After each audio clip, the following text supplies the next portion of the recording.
Em Fortaleza, um padre de 82 anos sofre ameaças de pessoas apoiadoras do governo de Bolsonaro. O padre Lino Alegre foi obrigado a pedir medida protetiva diante da agressividade das manifestações contra ele. Júlio das Pretas evidencia a importância da mulher na política e nas atividades de luta para combate ao racismo e dos dados de violência contra pessoas negras no Brasil. Fica aqui com a gente, eu sou Emília Bisotto e o programa Central do Brasil está começando agora. Central do Brasil. Aos 82 anos de idade, o padre italiano Lino Alegre, que atua numa igreja em Fortaleza, teve que pedir medidas de proteção para o Programa de Proteção aos Defensores e Defensoras de Direitos Humanos. Isso porque durante sucessivas pregações, o padre criticou o presidente Jair Bolsonaro na condução da pandemia. Após as missas, ele foi hostilizado por um grupo de fiéis, reprovando os comentários feitos de forma agressiva e em tom de ameaça. Esse é mais um exemplo de violação de direitos que tem se tornado comum e característico do governo de Bolsonaro. Veja a reportagem de Nayá Tawani. Nacional. Na Paróquia da Paz, em Fortaleza, o padre Lino Alegre, de 82 anos, vem sofrendo inúmeras ameaças de morte por se posicionar contra a gestão do governo de Bolsonaro, principalmente no combate à pandemia. O primeiro ataque ocorreu no início de julho, após o sacerdote fazer críticas à condução do presidente durante a crise sanitária. Um grupo de pessoas intimidaram o padre dentro da paróquia.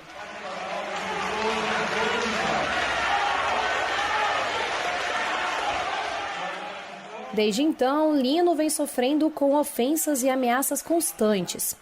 O padre Hermano Alegre, irmão do sacerdote Lino, nos conta que no contexto atual é preciso que os fiéis apliquem o princípio do evangelho do cuidado ao próximo. Mas o fato que Jesus Cristo ressuscitou é para dizer: toda maldade pode ser vencida. Tenham fé. Podem sofrer, pronto. Mas a ressurreição garante que a vitória não é da maldade. A história não está nas mãos desses poderosos que destroem a humanidade para se sentir grandes. A humanidade, o caminho da humanidade é Deus que leva adiante. E nós vamos chegar lá. Diante da escalada de agressões, ataques virtuais e hostilidades ocorridas na Paróquia da Paz, o padre Lino procurou um programa de proteção a defensores dos direitos humanos para preservar sua integridade pessoal. E a paróquia optou por afastar o sacerdote da realização das missas para sua segurança física. Várias personalidades e figuras públicas manifestaram apoio ao padre Lino nas redes sociais. Um deles foi o pastor da Igreja Presbiteriana Independente, Regis Pereira. Ele expõe a reflexão que este caso traz para a sociedade brasileira. Eu não sei por onde estão caminhando aqueles que se dizem cristãos. Eu não sei como ficam as estruturas dessas igrejas que hoje estão entrelaçadas com o poder. Sejam elas católicas, sejam elas presbiterianas, batistas, mas as igrejas que amam mais o poder, que amam muito mais a ideia de um mito, que amam muito mais as suas estruturas desiguais do que ama o evangelho. Eu não sei para onde vai essa igreja. O sacerdote aguarda o ingresso no Programa de Proteção aos Defensores de Direitos Humanos e segue sem data determinada para sua volta às atividades paroquiais abertas ao público. Dados publicados pelo 15º Anuário de Segurança Pública de 2020, elaborado pelo Fórum de Segurança Pública, comprovam o aumento da violência no país. Os números consolidados por mortes violentas em 2019 apontam jovens negros como o perfil mais vulnerável. Entre os quase 48 mil assassinatos, mais de 35 mil eram pessoas negras. 74,4% eram pessoas negras e 24 mil tinham menos de 29 anos. Nesse contexto, Afonso Bezerra conversou com Isis Tainá, assistente social e especialista em gestão pública com ênfase em gênero e raça. Durante essa conversa, ela falou sobre racismo, o papel importante que o movimento Júlio das Pretas representa e sobre a memória de Teresa de Benguela. Vamos conferir. Entrevista Central. Olá, na entrevista central de hoje nós recebemos Isis Tainá. Ela é assistente social e especialista em gestão pública, com enfoque em gênero e raça. Ela vai comentar o tema da edição deste ano do Júlio das Pretas e também a agenda de lutas contra o racismo no Brasil. Isis, seja muito bem-vinda à entrevista central. Muito obrigada, eu que agradeço aí o convite e espero estar contribuindo nesse debate aqui hoje. Tivemos agora há pouco a divulgação dos dados do 15º anuário e fica notório que em todos os segmentos a vítima, né, a maior porcentagem de vítimas negras e queria que você pensasse um pouco conosco, né, como é que o racismo também atravessa a questão da segurança pública e qual é a proposta oferecida por eventos como o Júlio das Pretas. Quando a gente teve esse processo de garantir a liberdade, né, que não foi algo que foi dado, foi algo que foi a luta, como o Quilombo de Teresa de Benguela, outras ações e resistência, deram a liberdade, mas não deram condições e igualdade. Então, os negros eles foram jogados à própria sorte, delegado um espaço que começa e termina na escravidão. Então, constantemente, essas políticas, elas, por mais que garantem políticas de acesso à universidade, políticas assim que tenha voltado essa questão social, mas a gente tem que reafirmar diariamente, porque o retrocesso é muito grande. Então, quando a gente evidencia o Júlio das Pretas, a gente está falando que a gente não quer mais ser invisibilizado, a gente não quer ter nossa história contada por outras pessoas. A gente quer ser o protagonista da nossa história e a gente vai falar, a gente está cansada de ser silenciado.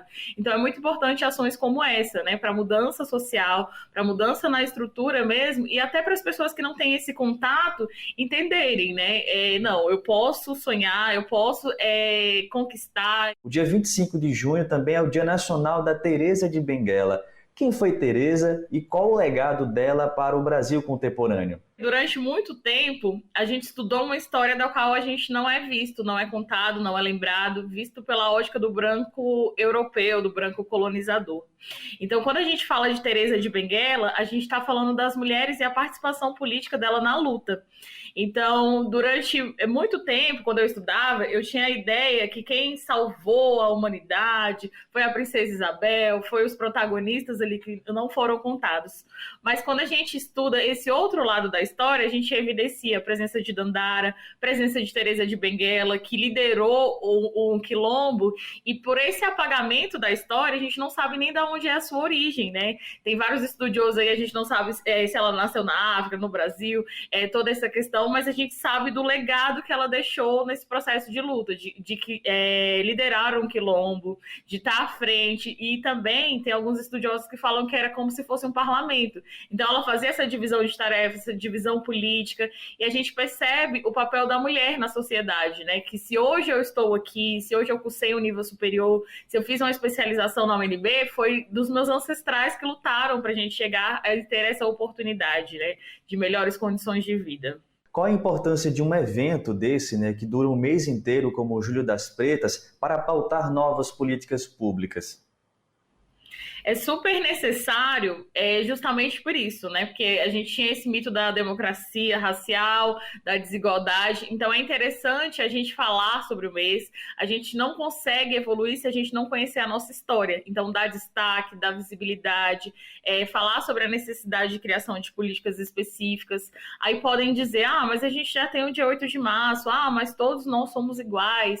E aí por que isso? Porque a gente sabe que na prática a desigualdade ela continua se opondo. Isso não sou eu que estou falando, são os dados, né, da feminização da pobreza, da mulher negra estar nesse papel, da população negra ser uma população que continua sendo vítima do extermínio social, morrendo diariamente. Então a gente precisa falar, né, um legado por todos. Então quando a gente fala, a gente tira isso da descortina, né, torna em evidência e mostra essa necessidade, só mesmo com a força política, a força das mulheres unidas, e também toda essa luta, né, para a gente contribuir e ir contra esse retrocesso. E para celebrar o Dia Internacional da Mulher Negra, Latino-Americana e Caribenha e o Dia Nacional de Teresa de Benguela, dia 25 de julho, a Marcha das Mulheres Negras realizará atividades políticas e culturais online e com intervenções de rua no domingo. Acompanhe agora as atividades no Nordeste, nos Trilhos do Brasil, com Lucila Bezerra. Trilhos do Brasil. O mês de julho é considerado o mês das mulheres negras, latino-americanas e caribenhas, celebrado no dia 25. Com o lema "Para o Brasil genocida, mulheres negras apontam a solução", a Marcha Mundial das Mulheres participa do Julho das Pretas, realizando ações com mulheres negras das periferias por todo o país. Marta Almeida, integrante da marcha em Pernambuco, fala da importância dessa luta em coletividade. A gente percebe também a dificuldade de nossas mulheres. Não é? Hoje a gente está no mundo tudo tecnológico. Como é que eu não sei nem ler? Como é que eu vou adentrar? Como é que eu tenho, né? Como é que eu vou acessar essa internet se eu estou procurando a comida, a sobrevivência? Como é que eu vou fazer luta de barriga vazia? Então, todo esse processo nós trouxemos para o debate. Não é? A importância de ir às ruas, de lutar, de se organizar. Eu sozinha, né, companheira, né, me ajude, eu não posso andar só. Eu sozinha posso fazer bem, eu posso até conseguir, mas com vocês, né, em coletivo, eu faço bem melhor. Então, essa é a premissa da gente. Com a pandemia, a realidade das mulheres negras se tornou ainda mais precarizada. A Rede de Mulheres Negras do Nordeste também vem debatendo o tema e discutindo o papel das mulheres negras em usar estratégias para mostrarem quem são. É o que acredita Alda Regina, da Rede de Mulheres Negras do Piauí. A gente tem a consciência de que nós vivemos hoje numa situação similar, né, à situação que a gente vivia no sistema de escravidão. Ainda sofremos as mesmas coisas, invisibilidade, né, que foram historicamente construídas pelos colonizadores. A gente tem consciência disso, dessa outra forma de escravidão que a gente vive. Mas a gente também tem consciência que se Teresa de Benguela conseguiu liderar um quilombo, se Esperança Garcia conseguiu, em 1770, apresentar uma carta, né, dizendo que ela sofreu maus tratos, então nós, mulheres negras, temos esse legado de reivindicar. Um artista carioca apaixonado por samba e hip hop, Cleiton Oliveira iniciou a sua carreira de cantor e compositor em 2012, misturando samba, jazz e as batidas do rap. Mas foi morando em Pernambuco que o artista se reinventou musicalmente, misturando os ritmos do maracatu, coco e funk às suas canções. Ele que fala sobre negritude, racismo e violência policial, lança no próximo dia 23 mais um disco que aborda os perigos que os jovens negros e periféricos enfrentam no Brasil por serem o que são. Vamos conferir. Parada Cultural. Ei, você! Vamos imaginar que seus próximos 23 minutos são os últimos 23 minutos da sua vida.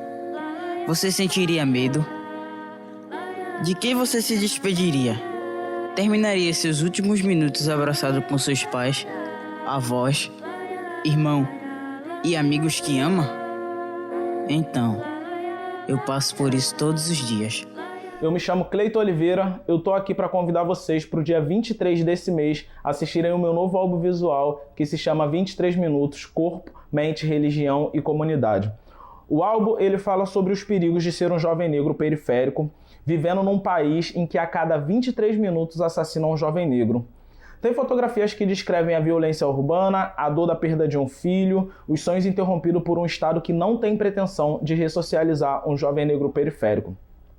O álbum ele conta com participação de Tami Sativa, de Horus Beat e de Diego Andreve e tem a direção e o roteiro do Paulo Vitor. Eu tenho certeza que todos vão gostar. Para conhecer um pouco mais o artista, basta acessar o Instagram dele, @Cleiton Oliveira, tudo em minúsculo e junto, __. Bom, e já que estamos falando de redes sociais, aproveito para dizer que também estamos no Instagram. Nos siga, conheça o nosso conteúdo e compartilhe. O programa Central do Brasil termina por aqui. Eu agradeço a sua companhia e te espero amanhã. Tchau!